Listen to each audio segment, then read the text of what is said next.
إن الحمد لله نحمده ونستعينه ونستغفر له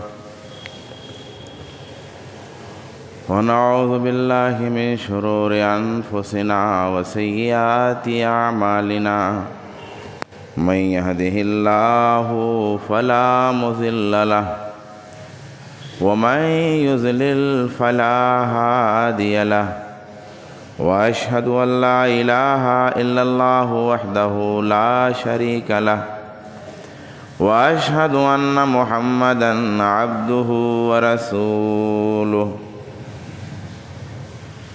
أما بعد يا أيها الذين آمنوا اتقوا الله حق تقاته ولا تموتن إلا وأنتم مسلمون يا أيها الناس اتقوا ربكم الذي خلقكم من نفس واحدة وخلق منها زوجها وبث منهما رجالا كثيرا ونساء واتقوا الله الذي تساءلون به والأرحام إن الله كان عليكم رقيبا يا أيها الذين آمنوا اتقوا الله وقولوا قولا سديدا يصلح لكم أعمالكم ويغفر لكم ذنوبكم ومن يطع الله ورسوله فقد فاز فوزا عظيما أما بعد فإن خير الحديث كتاب الله وخير الهدي هدي محمد صلى الله عليه وآله وسلم وشر الأمور محدثاتها وكل محدثة بدعة وكل بدعة ضلالة وكل ضلالة في النار فقد قال الله تبارك وتعالى في كلامه المجيد والفرقان الحميد أعوذ بالله من الشيطان الرجيم بسم الله الرحمن الرحيم اقرأ باسم ربك الذي خلق خلق الانسان من علق۔ حاضرین جمعہ، تعلیم اور تربیت یہ ہماری زندگی کا اصل ہے۔ تعلیم اور علم دو باتوں کی، سب سے پہلے تعلیم، سب سے پہلے معرفت، سب سے پہلے علم اللہ کے بارے میں، کیونکہ اسی نے پیدا کیا ہے۔ یوں کہیں کہ سب سے پہلے ہماری معرفت ہمارے خالق کے بارے میں ہونی چاہیے، کیونکہ اسی نے ہم کو بخشا ہے وجود اور اسی نے ساری کائنات کو پیدا کیا ہے۔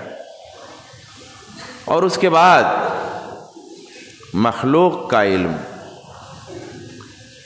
اب مخلوق کے علم میں ہر وہ علم آتا ہے جو جائز ہے، خاص طور پہ وہ علم جس کے بغیر اللہ تبارک و تعالیٰ کی شریعت کی صحیح طریقے سے پابندی نہیں ہو سکتی۔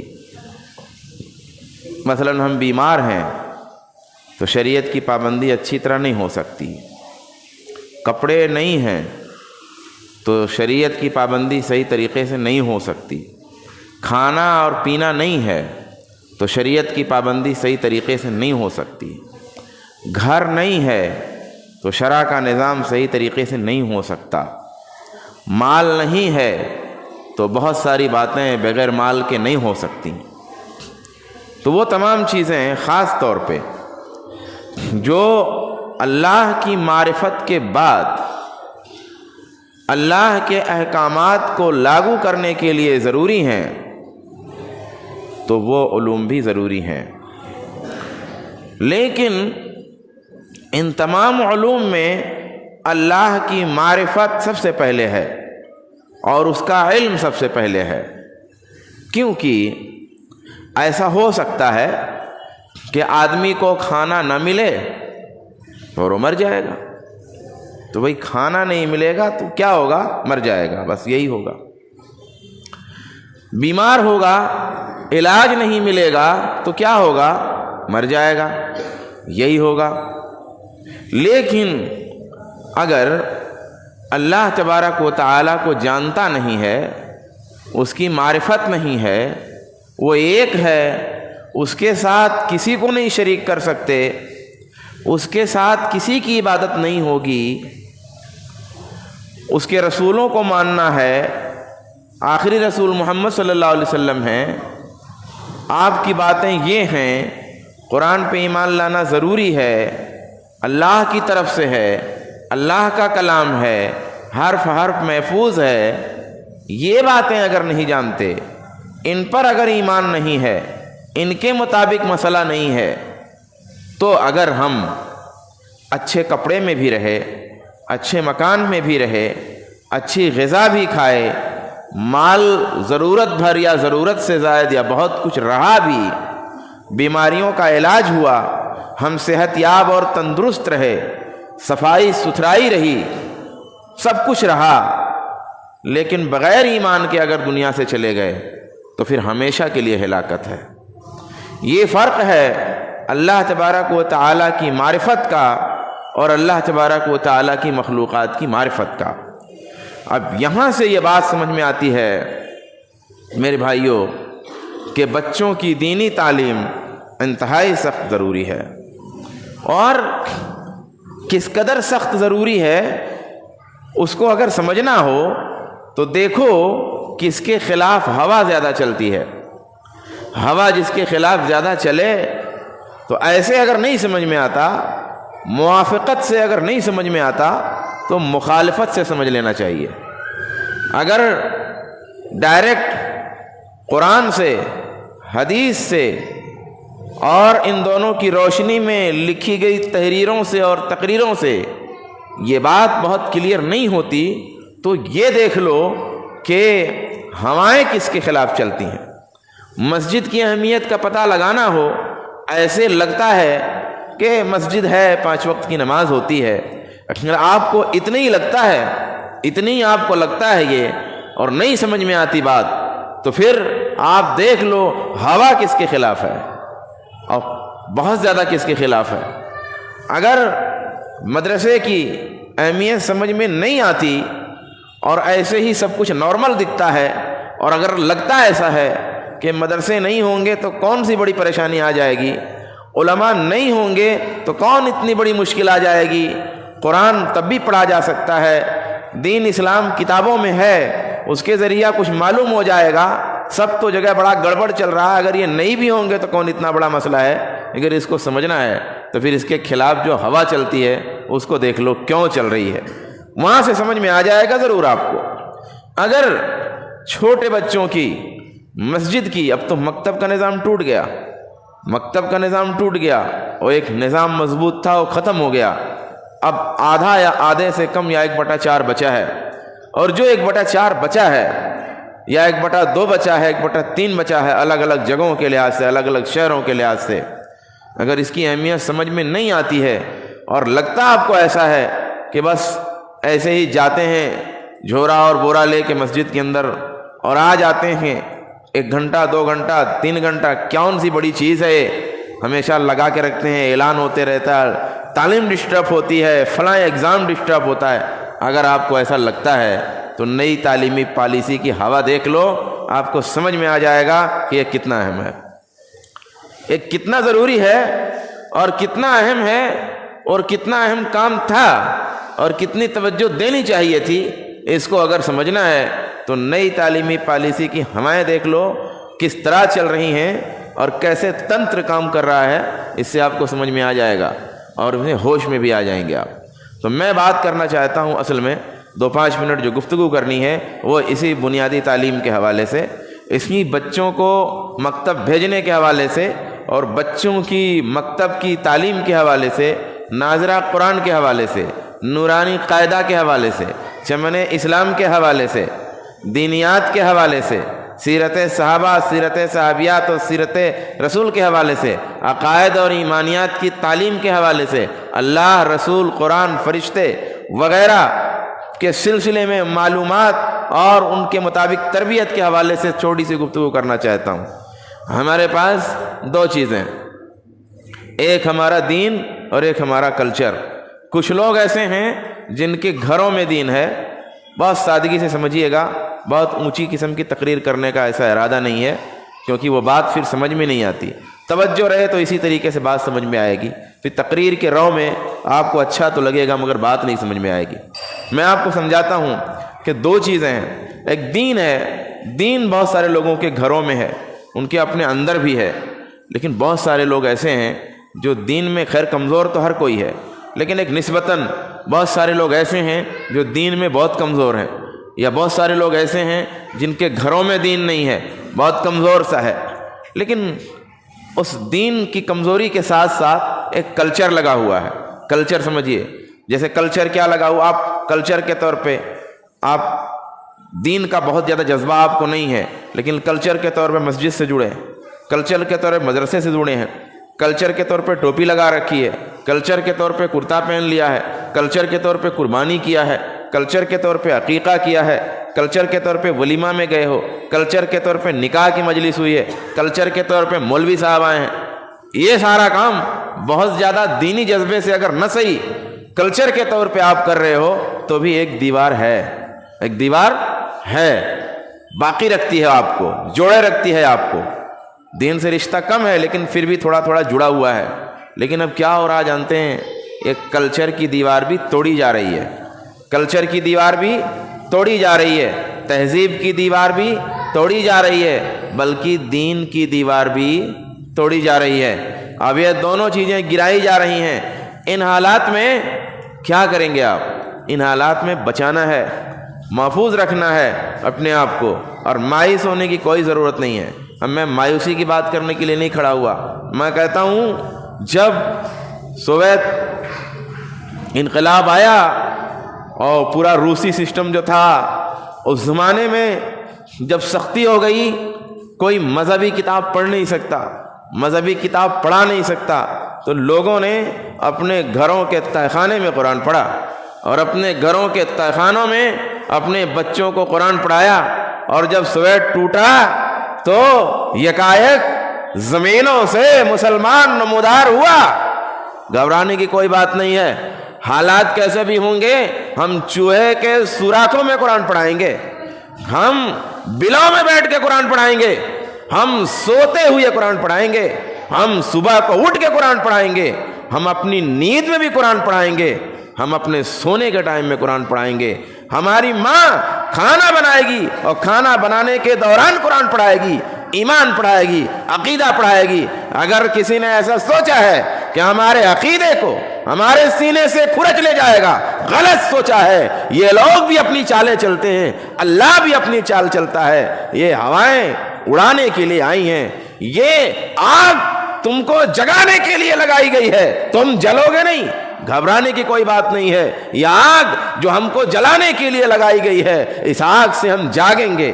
یہ ہوائیں جو ہمیں نیست و نابود کرنے کے لیے چل رہی ہیں، یہ ہوائیں ہم کو ہوش میں لانے والی ہیں کہ ہاں واقعی ہم مسلمان تھے، ہم تو سمجھ رہے تھے کہ ہم اتنے اچھے مسلمان نہیں ہیں، انہوں نے بتایا ہے ہم مسلمان ہیں، انہوں نے بتایا ہے کہ ہم کو عقیدہ پڑھانا چاہیے، انہوں نے بتایا ہے ہم کو اپنے بچوں کو تعلیم دینا چاہیے۔ ہم تو قرآن سے ناآشنا تھے، ہم تو قرآن اٹک اٹک کے پڑھتے تھے، ہمارے بچے قرآن اٹک کے پڑھتے تھے، انہوں نے جگا دیا اور بتا دیا کہ نہیں، قرآن تو بہت عظیم دولت ہے۔ چھیننے کے بعد پتا چلا لڑکا ٹافی جیب میں رکھ کے، گنوار آدمی سونے کی ٹکیا اپنے جیب میں رکھے سکہ سمجھ کے لے کے جا رہا تھا، چور نے دوڑ کر کے وہ ٹکیا چھیننے کی کوشش کر کے بتا دیا، جگا دیا کہ جیب میں جو ہے وہ سونا ہے، میں اسے چاندی سمجھ رہا تھا، میں اسے لوہے کا سکہ سمجھ رہا تھا،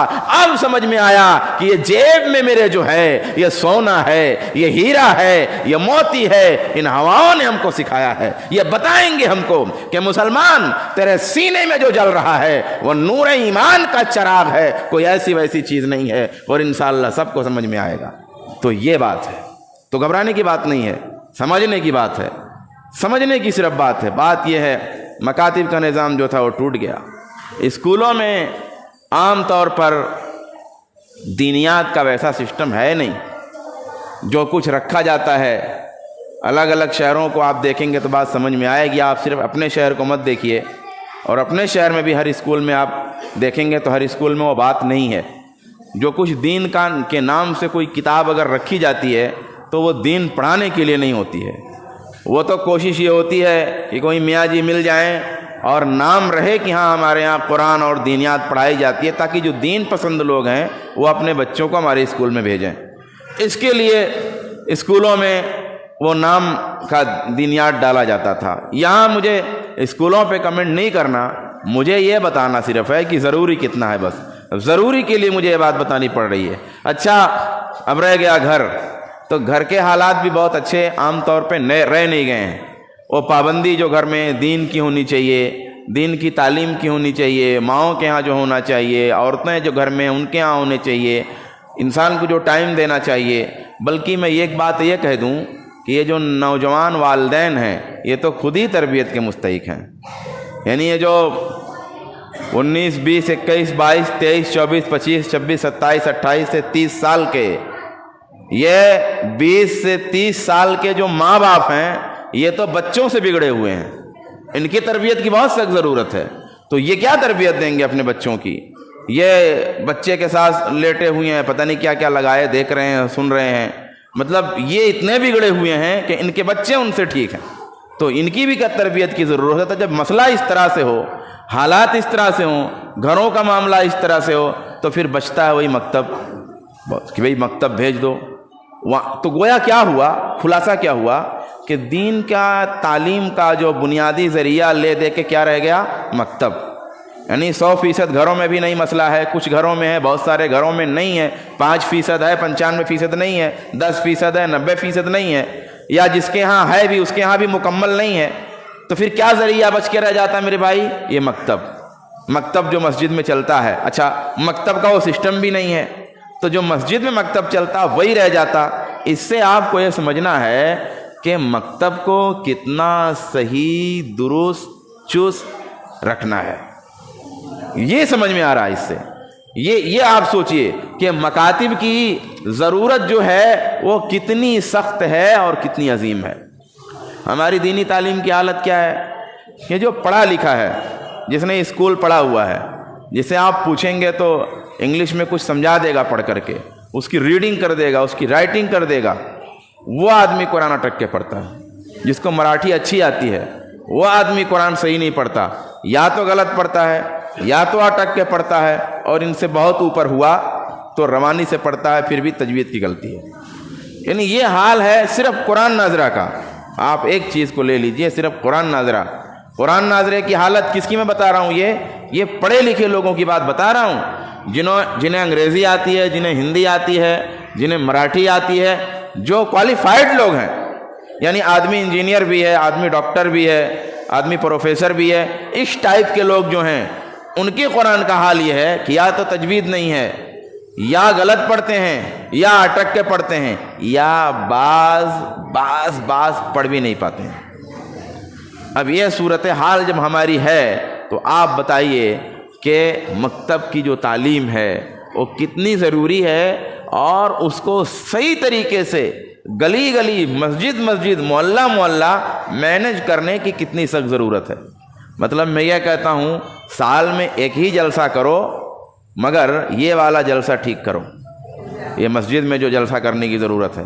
اچھا، لوگوں کی مطلب حقیقت کب آئے گی؟ مطلب 4 لاکھ روپے اگر کسی جلسے میں لگ رہے ہیں تو 2 ہی لوگ حل کر سکتے ہیں، کبھی 3-4 لوگ مل کے حل کر دیتے ہیں. لیکن اگر ان کو بتایا جائے کہ 4 لاکھ روپے 4 مسجدوں کے مکتب سال بھر چلانے ہیں، اس میں تنخواہ کا نظم کرنا ہے، اس میں وغیرہ وغیرہ کرنا ہے، اتنا پیسہ دیں گے؟ 5,000 میں تو بہت مولانا صاحب لوگ ملتے ہیں، اتنا دینے کی کیا ضرورت ہے؟ مطلب میں تو اچھی طرح جانتا ہوں ان باتوں کو. تو یہ حال ہے ہمارا کہ ہم ایک جلسے کے لیے 4 لاکھ خرچ کر سکتے ہیں، لیکن 4 لاکھ 4 مسجدوں کے مکتب کو درست، چست، اچھا، منظم، خوبصورت، دلکش، دلچسپ کرنے کے لیے نہیں کر سکتے. یعنی یہ الفاظ جو میں نے استعمال کیے یہ کئی الفاظ نہیں ہیں، یہ الگ الگ الفاظ ہیں. یہ الگ الگ الفاظ میں نے بولے، یعنی اس میں بہت ساری چیزیں، یعنی مکتب جو چل رہا ہے تو اس میں تو آپ کو یہ الفاظ زائد لگیں گے، لیکن اگر اس کو خوب اچھا کرنا ہے تو پھر ہر لفظ کا ایک معنی ہے، اس کو خوبصورت کرنا ہے، اس کو منظم کرنا ہے، تو پھر ساری چیز کرنی پڑے گی۔ تو یہ ایک اہم بات تھی، ضرورت مجھے سمجھانی تھی، ضرورت اس بات کی سمجھ لیجئے کہ ضرورت ہے۔ اب اس کو کیا کیا جائے تو یہ لمبی گفتگو ہو جائے گی، خطبہ جمعہ کا عنوان نہیں ہے، اس لیے میں تھوڑا سا آگے بڑھ جاتا ہوں تاکہ بات جو ہے منظم طریقے سے مناسب وقت پر ختم ہو۔ بس اتنی سی گزارش ہے کہ اس کو منظم کرنے کی طرف جو ہے آپ کا دھیان ہونا چاہیے، آپ کی توجہ ہونی چاہیے، اور آپ کی توجہ کب ہوگی؟ جب آپ اس کی اہمیت کو سمجھ لیں گے، اور موجودہ حالات اس کی اہمیت کو سمجھا رہے ہیں، ہم کو سمجھ لینا چاہیے جلدی سے۔ بچیوں کا بھی مسئلہ ہے، بچیوں کے لیے الگ کریے، بچیوں کی جو تعلیم ہے وہ اور ضروری ہے، وہ اور اہم ہے، انہی سے ساری چیز نکلنی ہے، تو اس کو بھی بہت زیادہ منظم کرنے کی ضرورت ہے۔ بات یہ ہے نا کہ میں یہ بات بہت دفعہ کہہ چکا ہوں کہ ہم بات وہ کرتے ہیں جو کر نہیں پاتے، یعنی ہم بات حکومتیں بدلنے کی کرتے ہیں، ہم بات فلسطین میں مطلب کیسا ہونا چاہیے اور وہاں کیا ہونا چاہیے یہ کرتے ہیں، سعودیہ میں کیا ہونا چاہیے وہ بات ہم یہاں کرتے ہیں، یعنی انٹرنیشنل باتیں کرتے ہیں۔ انٹرنیشنل بات میں آپ کچھ کر سکتے ہیں؟ یہاں سے دلی جانے کا کرایہ نہیں ہے، ہاں، اور بات کر رہے ہیں امریکہ تک کی۔ ہم بات وہ کرتے ہیں جو کر نہیں سکتے، جو کر سکتے ہیں وہ نہیں کرتے۔ میرے پاس 4 بچے ہیں، 4 بچیاں ہیں، 8 لوگ ہیں، ہمارے اختیار میں ہیں، ہم جتنا محنت کرنا چاہیں کریں، جتنا پاور لگانا چاہیں لگائیں۔ محلے کی مسجد ہے، محلے کی مسجد ہمارے اختیار میں ہے، ہم کر سکتے ہیں۔ نہیں ٹھیک ہے، 1000 نہیں، 1 روپیہ دے سکتے ہیں، 1 روپیہ دے سکتے ہیں، یہ 1 روپیہ رکھیے۔ اچھا 1 روپیہ دینے میں شرم آتی ہے، ٹھیک ہے، ایک ڈبہ رکھو، 1 روپیہ ڈالتے رہو، جب وہ 50 روپیہ ہو جائے نکال کے ڈبے سے دے دینا۔ یہ کر سکتے ہیں نا، یہ کر سکتے۔ کیسے پیسہ پہنچائے؟ بڑی پابندی ہے، گورنمنٹ کی بہت پابندی ہے، اگر کسی کی مدد کریں گے تو کسی قانون میں اریسٹ کر لیے جائیں گے، آتنکوادی کہلا دیے جائیں گے۔ ارے کیوں پریشان ہوتے ہو؟ یہاں دو نا، انڈیا میں دو نا، یہاں مسجدوں کا اور مکتبوں کا اور مدارس کا اور دین کی تعلیم کا اور بچوں کی تعلیم کا بہت مسئلہ ہے، دو یہاں جتنا دینا ہو، کوئی نہیں تم کو اریسٹ کرے گا، کوئی نہیں تم کو پابندی لگائے گا، بلکہ تعریف کرے گا کہ اچھا کام ہو رہا ہے، بچے اچھے ہو رہے ہیں اور سمجھدار نکل رہے ہیں۔ تو یہ دیکھنے کی ضرورت ہے، اس پر توجہ ہونی چاہیے۔ اس وقت میرے بھائیوں، یہ آخری بات کہہ کے بات ختم کروں گا، ہمارا اور آپ کا ختم ہو جائے گا۔ 40 سال کے ہو گئے ہیں، کب ٹپک جائیں کچھ پتہ نہیں ہے۔ 40 سال کے بعد تو قرآن نے کہہ دیا کہ بھائی سنبھل جاؤ، 40 سال کے بعد 40 سال کے بعد تو دعا کرتے رہو، کثرت سے دعا کرو، تسبیح کرو، استغفار کرو۔ تو 40 سال پہنچ گئے تو ہو گیا، بہت بہت جی لیے، اس کے بعد مرنے کی طرف قدم بڑھ رہے ہیں۔ تو لیکن مسئلہ بچوں کا ہے، جو ہمارے بچے ہیں، یہ ہمارے جو بچے ہیں یہ بعد میں کیا ہوں گے، ان پہ کیا بیتے گی، ان کے اندر برداشت کرنے کی کتنی صلاحیت رہے گی۔ یہ شرک جو بڑی گندی چیز ہے، ہاں، مطلب آپ بتائیے نا کہ جانور کا پیشاب خوبصورت بنا دیا گیا، گوبر کو اچھی پیکنگ دے کر کے خوبصورت بنا دیا گیا، مطلب فتنہ آپ سمجھیے 1-2 لائن میں کہ فتنہ کتنا خراب ہو چکا۔ یعنی گوبر، جس کو دیہاتی میں گو-موت کہتے ہیں، میں یہ لفظ اس لیے بول رہا ہوں تاکہ اس کی شناخت رہے، گو-موت جس کو کہتے ہیں، اس کو اتنا پیک کر دیا گیا، اتنا اس پہ سینٹ مارا گیا ہے کہ کہیں نہ کہیں اب نارمل لگ گیا، اب نارمل سے نارمل ہو گیا، یعنی قابل قبول ہو گیا۔ اس طرح کا فتنہ ہے، اب آپ سمجھ لیجئے، فتنہ اس طرح کا ہے۔ اتنے سخت فتنے میں جہاں گوبر اور موت کو بھی آدمی اس کو ہاتھ سے لینے لگے اور بوٹل میں آنے لگے، آپ بتائیے کہ آگے یہی شرک جو اتنا گندا ہے، اس کو کتنی پیکنگ دے کر کے، کتنا خوبصورت کر کے پیش کیا جانے والا ہے، کتنا للچائی ہوئی طریقے کی تہذیب ڈالنے والے ہیں۔ تو یہ ہمارے بچوں کا کیا ہوگا؟ نسلوں کی فکر کیجئے۔ اور ہم کوئی ابراہیم علیہ السلام سے بڑے نہیں ہیں، ابراہیم علیہ السلام پیغمبر، لیکن ڈرتے رہتے تھے، دعا کرتے تھے، وَجْنُبْنِي وَبَنِيَّ أَن نَّعْبُدَ الْأَصْنَامَ، اے میرے پروردگار مجھ کو بچا، میری اولاد کو بچا کہ ہم بتوں کی عبادت کریں۔ ڈر شرک سے، شرک کے لیے شیطان لگا ہے، شرک کو خوبصورت کرنے کے لیے، شرک کو مینج کرنے کے لیے، شرک کو قابل قبول بنانے کے لیے حضرت ابراہیم علیہ السلام کو اگر اسماعیل علیہ السلام کے بارے میں فکر ہے، اگر اسحاق علیہ السلام کے بارے میں فکر ہے، اگر اپنے پوتوں کے بارے میں فکر ہے، تو ہمارے تو یار آدھا تیتر اور آدھا بٹیر ہیں، ہم خود ہیں، تو ہم کو کتنی فکر کرنے کی ضرورت ہے وہاں جہاں چاروں طرف شرک دندناتا پھر رہا ہے۔ وَاجْنُبْنِي وَبَنِيَّ أَن نَّعْبُدَ الْأَصْنَامَ، اے میرے پروردگار مجھ کو بچانا، میرے بچوں کو بچانا کہ بتوں کے آگے سجدہ ریز ہو۔ یہ فکر کرنے کی ضرورت ہے۔ حضرت ابراہیم علیہ السلام کے پاس ایک طرف دین ہے، ایک طرف دنیا ہے، چوائس کا، تو کیا چوز کر رہے ہیں، کیا منتخب کر رہے ہیں؟ یعنی جب ایسا آ جائے، اللہ نہ کرے سچویشن آئے، دو چیز سامنے ہو جائے ہمارے بچوں کے سامنے، ایمان اتنا مضبوط نہ ہو، یا تو دین لو یا دنیا لو، تو اتنے سخت حالات میں کہیں ایسا نہ ہو کہ ہمارے بچے دنیا چن لیں۔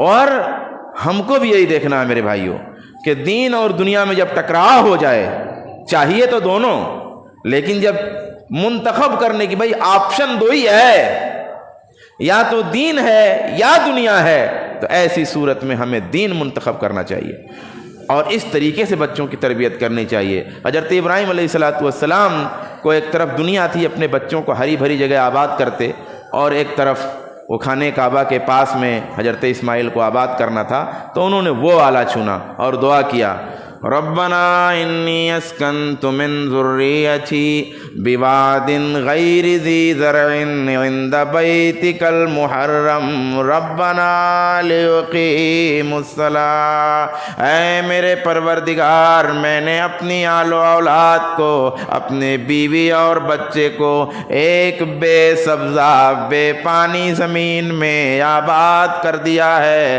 تیرے عزت والے گھر کے پاس، ربنا لیقیموا الصلاۃ، اے پروردگار صرف اس لیے تاکہ یہ نماز قائم کریں۔ یہ انتخاب ہوتا ہے، یہ انتخاب ہے میرے بھائیوں۔ میں بات چاہتا ہوں ختم کروں تو بس چیز ایسی کرنی ہے، توحید کی تعلیم اس طرح بسانی ہے جیسا کہ اللہ نے کہا کہ صحابہ کے دلوں میں جیسے توحید اتنی خوبصورت کہ شرک ہمیشہ ہر گھڑی بدصورت نظر آئے، شرک سے گھن ہو، شرک سے نفرت ہو، شرک سے قدورت ہو، شرک سے بغض ہو، شرک سے ہر طرح کی گھن ہونا چاہیے، ہر طرح کی دشمنی ہونی چاہیے شرک سے۔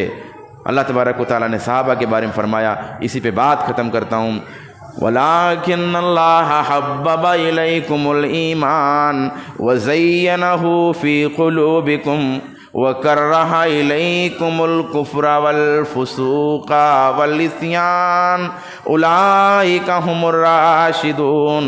لیکن یہ صحابہ کا مسئلہ ایسا ہے، ایمان ان کے لیے اللہ نے پیارا بنا دیا اور ان کے دلوں میں ایمان کو دلاویز بنا دیا، خوبصورت بنا دیا، دلکش بنا دیا۔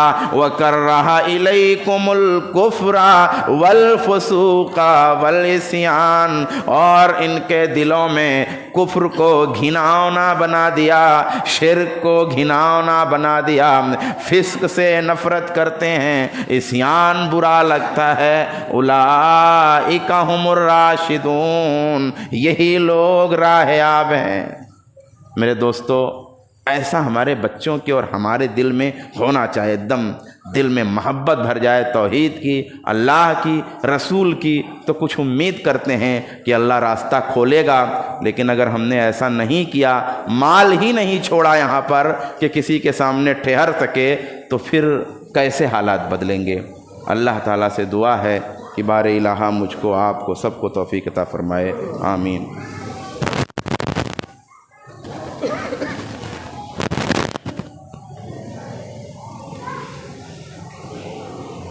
ان اللہ و ملائکتہ یصلون علی النبی یا ایھا الذین آمنوا صلوا علیہ وسلموا تسلیما۔ اللہم صل علی محمد وعلی آل محمد کما صلیت علی ابراہیم وعلی آل ابراہیم انک حمید مجید۔ اللہم بارک علی محمد وعلی آل محمد کما بارکت علی ابراہیم وعلی آل ابراہیم انک حمید مجید۔ ربنا تقبل منا انك انت السميع العليم وتب علينا انك انت التواب الرحيم برحمتك يا ارحم الراحمين، وآخر دعوانا الحمد لله رب العالمين۔